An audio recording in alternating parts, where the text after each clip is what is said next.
Copy. Nice. Oh my god. There's an ice cube on it. Oh, put it in there.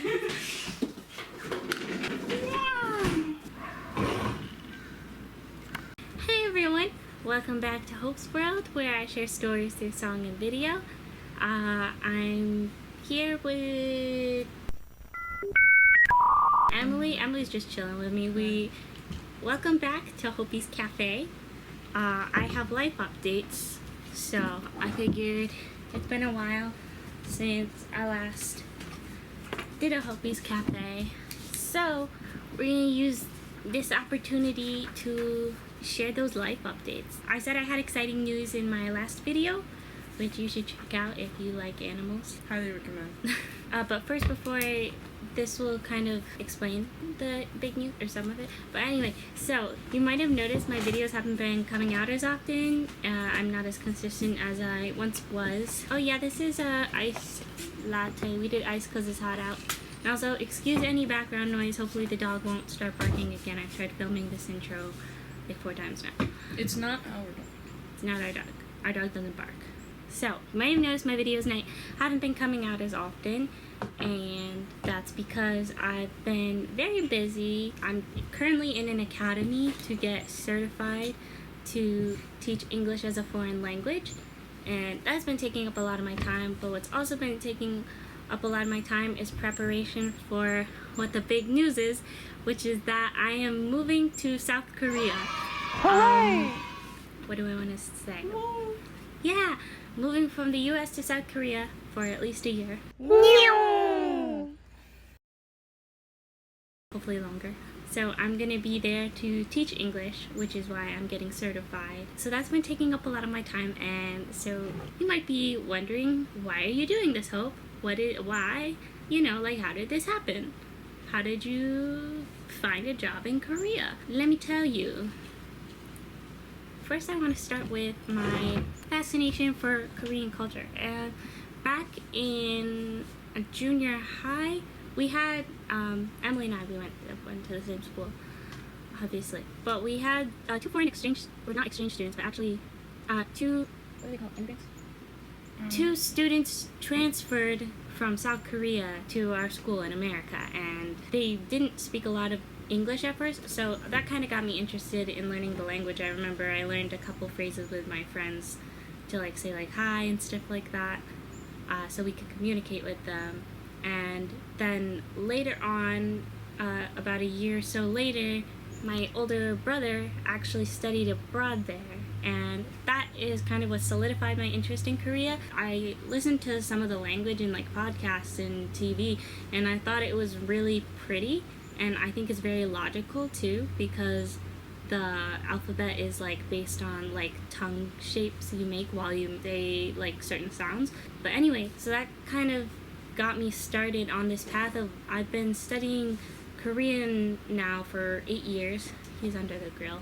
Oh, is that him? Yeah. Sorry, Pete's distracting.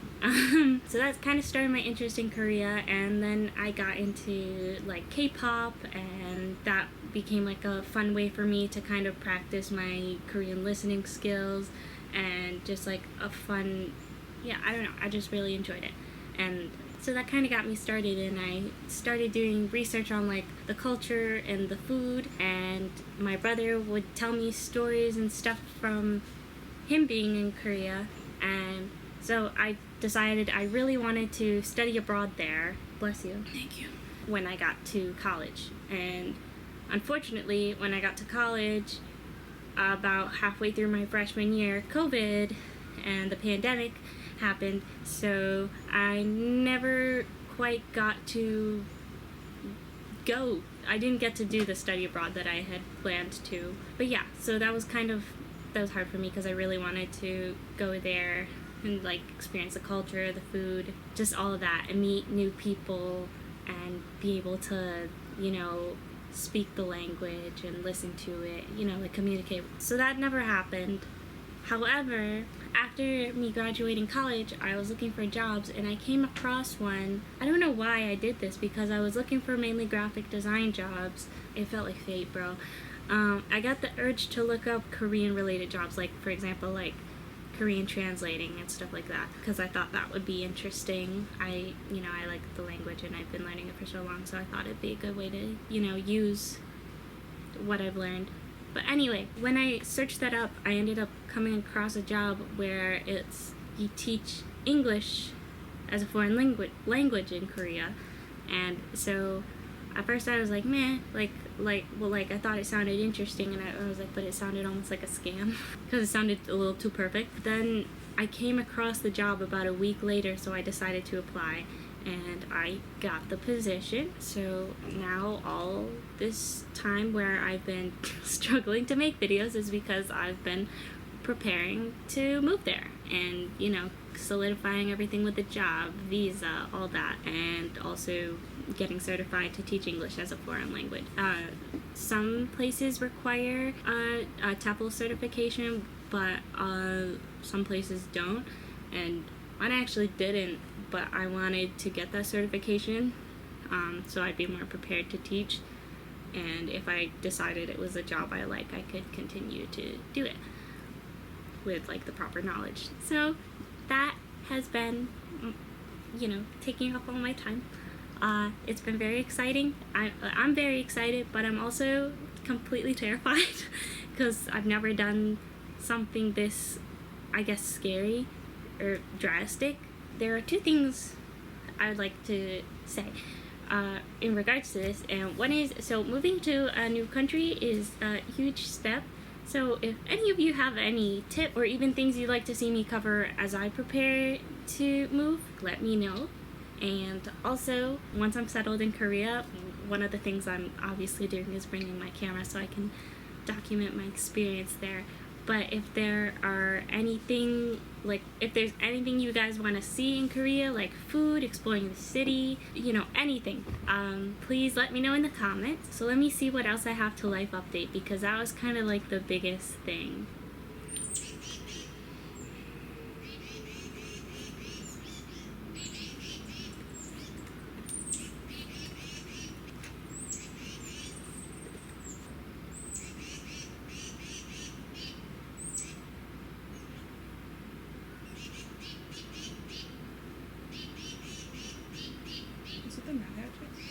I don't know. Y'all hear them birds? He's making beats. This is my bird.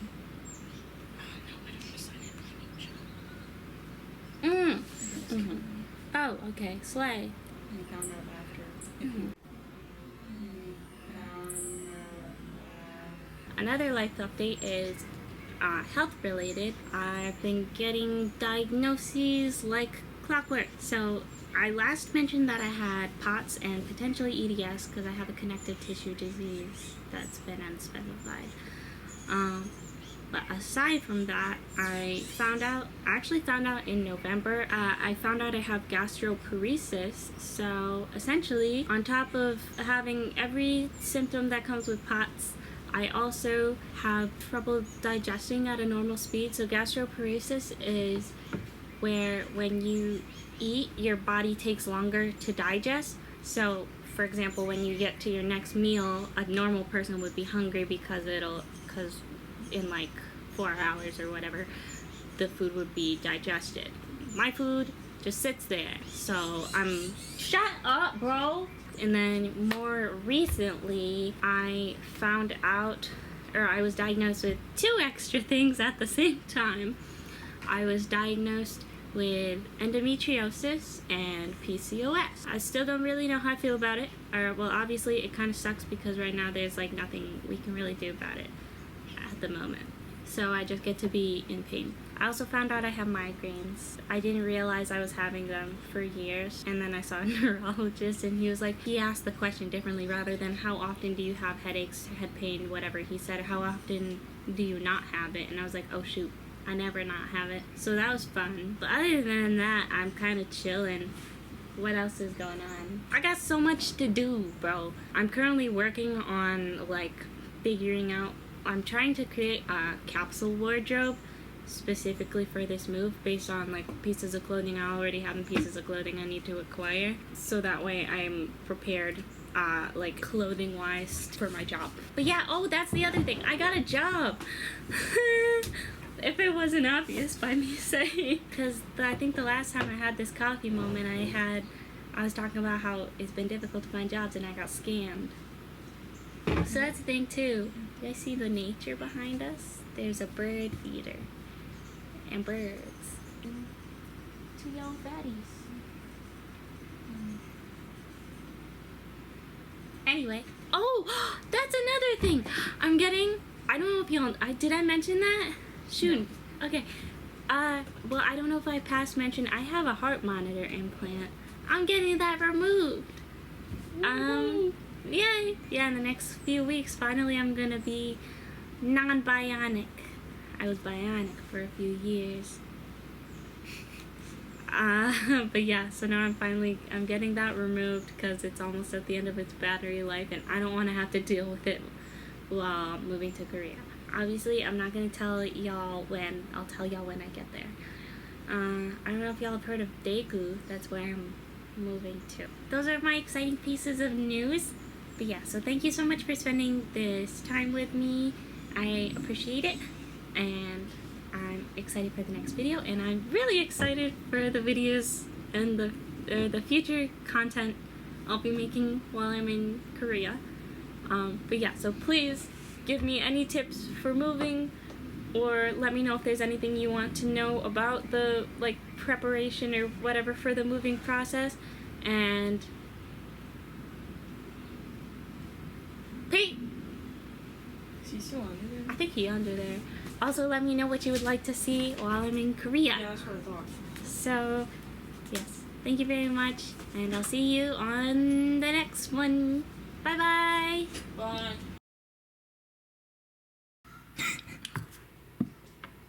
You don't need to. You don't need to get this far.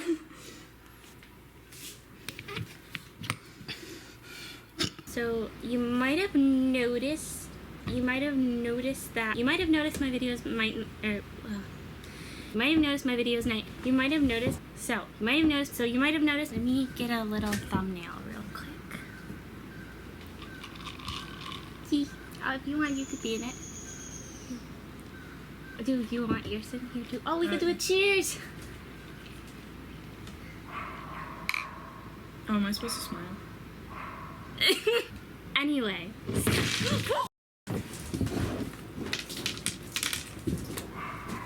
Oh, I'm gonna kill myself. Bye. Bye.